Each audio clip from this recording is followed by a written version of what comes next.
अब हम समझते हैं कि फॉलिंग विंडो एंड ब्रेकआउट को हमने कैसे यूज करना है अपनी ट्रेडिंग में, कैसे एंटर करना है, कैसे एग्जिट करना है, स्टॉप लॉसेस कैसे लगाने हैं, आप इस वीडियो के थ्रू अंडरस्टैंड करेंगे। आप क्या देख रहे हो कि स्टॉक जो है एक रेंज में ट्रेड कर रहा है। अगर मैं देखूं इस पॉइंट्स पे, तो अब क्या हो रहा है कि यहाँ पे जो है बायर्स बैठे हुए हैं, वो क्या कर रहे हैं, जब भी स्टॉक इस लेवल पे आता है यहाँ से वापस ऊपर भेज देते हैं, और जब स्टॉक ऊपर जाता है तो यहाँ पे जो है सेलर्स बैठे हुए हैं वो स्टॉक को नीचे भेज देते हैं। ठीक है, तो काफी देर तक इस तरीके से इनके बीच में फाइट होती रही।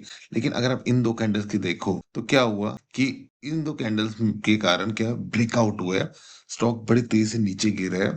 अगर आप इन दो कैंडल्स को देखो तो आप क्या देखोगे कि एक विंडो बनी हुई है। विंडो क्या है, अगर पहली कैंडल की लो देखो, लास्ट कैंडल की हाई देखो, तो गैप है उसके बीच में। ये गैप क्या सिग्निफाई करता है कि अब सेलर्स जो है काफी हैवी है, लीज जो है स्टॉक को सेल कर रहे हैं और वो हावी हो गया स्टॉक पे, इसलिए स्टॉक जो है बड़ी हाई प्रोबेबिलिटी रखता है नीचे जाने के लिए। और सबसे बड़ी बात है, ये ब्रेकआउट हुआ है। जो रेंज फंसी हुई थी काफी देर से, वो रेंज खत्म हुई है और स्टॉक जो है अब रिज्यूम किया उसने डाउनवर्ड ट्रेंड। तो इसमें जो है आप शॉर्ट करके पैसा बना सकते हो। अभी हम क्या करेंगे, नेक्स्ट स्लाइड में आपको एक्चुअल चार्ट बताएंगे आपने कैसे ट्रेड लेना है, कैसे एंट्री करनी है, कैसे एग्जिट करना है।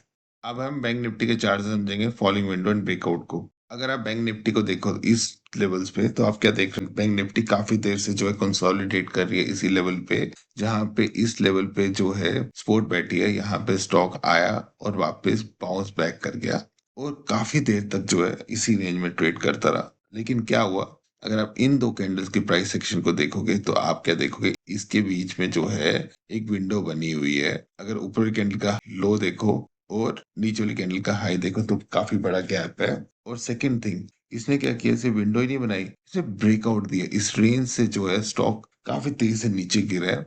अब जो है स्टॉक के नीचे जाने की बड़ी हाई प्रोबेबिलिटी है, जो आप देख भी सकते हो कि स्टॉक ने कैसे रिएक्ट किया। 57,000 से 52,500 तक स्टॉक आ गया। तो ये सिग्निफाई करता है कि किस तरीके से जो है फॉलिंग विंडो एंड ब्रेकआउट जो है स्टॉक में सेलिंग क्रिएट करता है।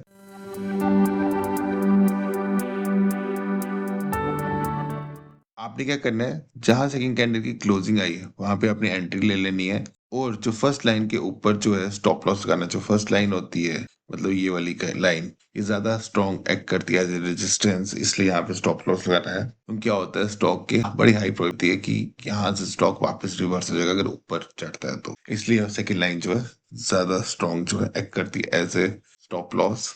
और सपोज करो कि स्टॉक ने जो है प्रीवियसली यहाँ पे फॉल करके फिर ये रैली शुरू हुई थी, तो आपने क्या करना है, पास हिस्ट्री को अंडरस्टैंड करना है, स्टॉक की पास हिस्ट्री। और जहाँ पे लास्ट में आप देखोगे कि रैली शुरू हुई है स्टॉक की, यही आपका जो बनेगा, यही बनेगा पॉइंट जो आपका टारगेट बनेगा। ठीक है, ऐसे ही आपने क्या करना है, स्टॉक्स को स्कैन करना है, प्रीवियस हिस्ट्री और लास्ट रैली को देखना है। तो लास्ट रैली जैसे मैंने यहाँ पे आपके सामने बनाई है, एक्चुअली तो चार्ट पे अपने आप बनती है, लेकिन मैं जस्ट आपको एक्सप्लेन करने के एजुकेशन पर्पस के लिए मैंने आपको समझाया कि लास्ट में जो आपने क्या करना है, लास्ट वाली जो रैली है वहां देखना है कि कहाँ से शुरू हुई थी। जहां से शुरू होगी वो आपका बनेगा टारगेट। जैसे मैं इस केस में ये टारगेट बना रहा हूँ, ठीक है, ये आपके सामने बन जाएगा रिवॉर्ड, ये आपके सामने बन जाएगा रिस्क। सिंस रिवॉर्ड बड़ा है तो ये ट्रेड अच्छा है। तो इस तरीके से आपने इस ट्रेड में एंटर करना है। आई होप आपको ये जो मेरी वीडियोस है पसंद आ रही है।